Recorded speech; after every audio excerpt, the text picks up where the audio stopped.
Zone A captured. Double down, triple down. Fantastic work. Outstanding. You're in the lead. Hey guys, Ghoster Dave with another Destiny 2 Shadowkeep weapon review, but the weapon we're looking at today is actually from the Festival of the Lost, and it is by far the weapon that has had my middle school Team Jacob spouting self the most excited, and that is of course going to be the Braytech Werewolf. As you can see here, I already have 1,000 kills on it. It took me about 2 days to get 1,000 kills on it, and I have been loving this weapon. The Braytech Werewolf is a precision frame 450 RPM auto rifle, and I had the options of full bore or small bore. We're rocking full bore for that huge increase to range. We got extended mag or light mag. We're rocking light mag because I don't care about the magazine size. 34 is more than enough. It gives us range and reload speed. High impact reserves allow the rounds at the end of the magazine to deal more damage, and nobody's complaining about doing more damage. And of course we got kill clip, the actual time to kill changer. Kill clip reloading after a kill grants a huge increase to damage. Kill clip is an incredible perk, and on 450s it makes a huge difference. We have an Icarus grip because I like to jump, and we have our load speed masterwork because that pairs perfectly with kill clip, and honestly we have enough range with a 90 on that sick range stat.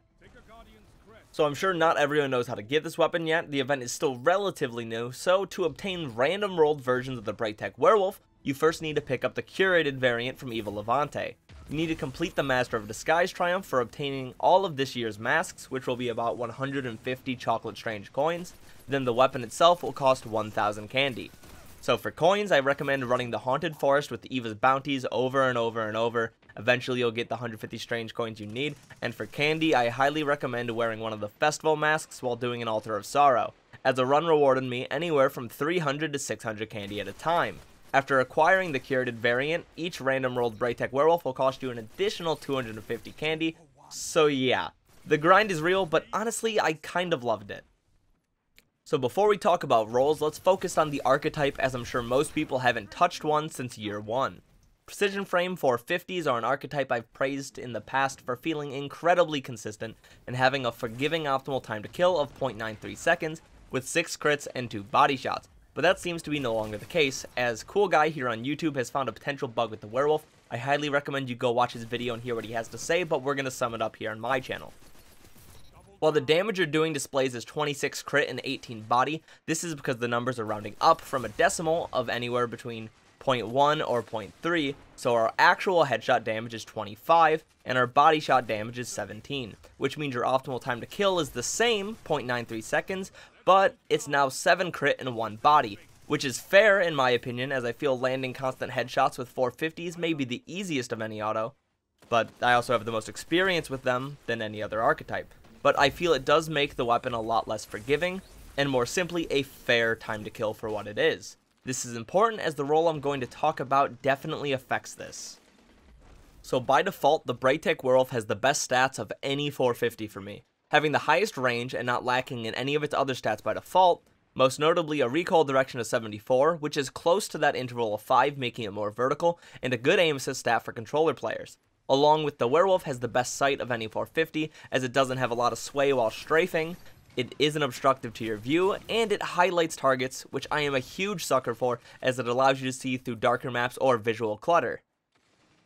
But that's before any of the rolls, which are only going to buff this weapon's stats, so let's talk about that. For our barrel here, we're looking for any barrel that increases our range, as this auto rifle has the ability to outrange any if not all hand cannons, and any increased range is going to give you a better shot at dueling pulse rifles. So the barrels I highly recommend are Hammer Forged for a large flat range increase, Extended Barrel for range and recoil direction with a decrease to handling, or Full Bore, which is the largest increase to range but with decreases to both stability and handling. For me, Full Bore is the winner, as this weapon's sight and recoil direction on PC already make it feel incredibly stable, and the decrease to handling is so minuscule you'll never even notice the difference. For our magazine, we want one of the options that increase range, which I'll give +5, those being armor piercing, high cal, ricochet rounds, or light mag. For me, the winners here are ricochet for the around corner kill potential, high cal for dealing increased flinch, and light mag as it pairs incredibly well with traits like kill clip. The combination of full bore plus any of these range options allows you to hit 90 range, which means you don't meet damage drop off until after 32 meters. While with the other range barrels plus mag, you will start seeing damage fall off after 30 or 31, depending on the barrel. For our masterwork, I'm going to recommend really anything but stability. Like I mentioned here on PC, stability was not an issue with this weapon at all. Range can allow you to hit 100 range, which should change our effective range before damage fall off. Handling is fair as it increases our ready and aim down sight speed by a few minor frames. Or reload speed, which is going to allow us to proc our kill clip faster and stay active in a fight. For our traits, we have 5 options in both slots, which means farming for rolls is pretty doable. In our first trait slot, we have the options of dynamic sway reduction, tap the trigger, triple tap, high impact reserves, and outlaw. For me, the only one I wouldn't want in Crucible is triple tap, as the rest of them have their uses. However, we mentioned that the damage numbers are lower than they appear, so high impact reserves is the fix for that. As you get to the bottom half of our mag, for me 17 and below, our damage is increased, showing 27 per crit. And at around 8 and below, our body shot increases to 19. So not only is this increasing your effective range by just giving you more damage just for shooting, but it also corrects our damage numbers and gives us back our forgiving optimal time to kill of 6 crit and 2 body in our effective ranges. However, even without this potential bug, I would still pick high impact reserves, as it's free damage and nobody complains about doing more damage, as it increases our range and while not changing our time to kill, allows us to hit harder, meaning it may make the difference against resiliences or already weak targets. In our second trait slot, we have the options of Under Pressure, Kill Clip, Pulse Monitor, Quick Draw, and Grave Robber. While I love the thought that the werewolf would run a perk based on melee like Grave Robber, we only have 2 actual winners here, those being Kill Clip and Quick Draw. Quick Draw increases your ready and aim down sight speed, which allows you to react quickly and most likely get the first shot off in most of your engagements, which helps make up for that slower initial time to kill. However, Kill Clip will actually change your time to kill. Kill Clip allows you to hit 34 per crit and 23 to the body, which is huge as it allows you to hit an optimal time to kill of 0.67 seconds with 5 crit and 1 body to Guardians 6 resilience or lower, or 6 crit to Guardians above 6 resilience.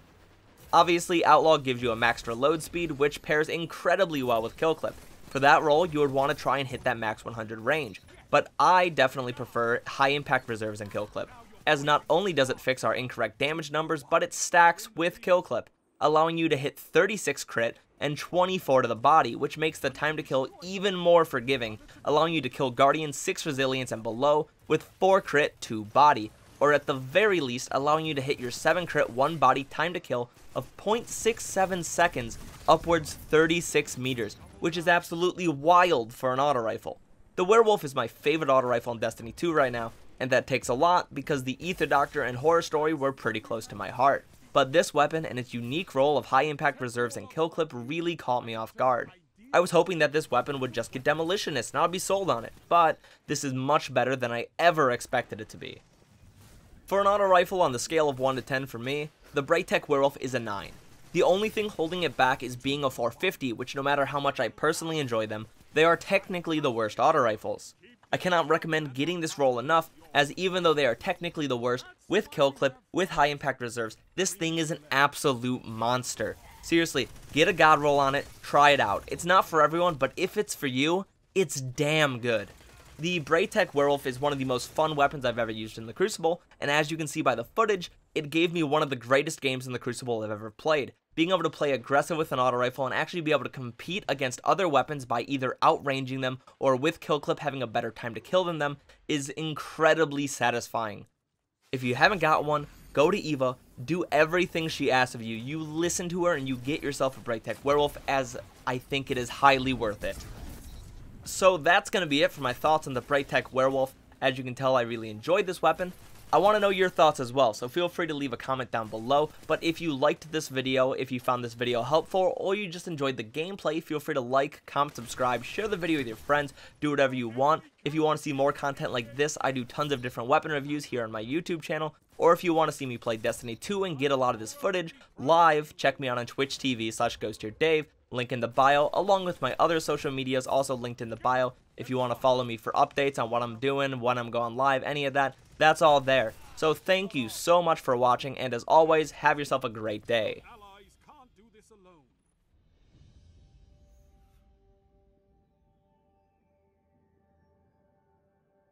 You won today, but respect your opponent.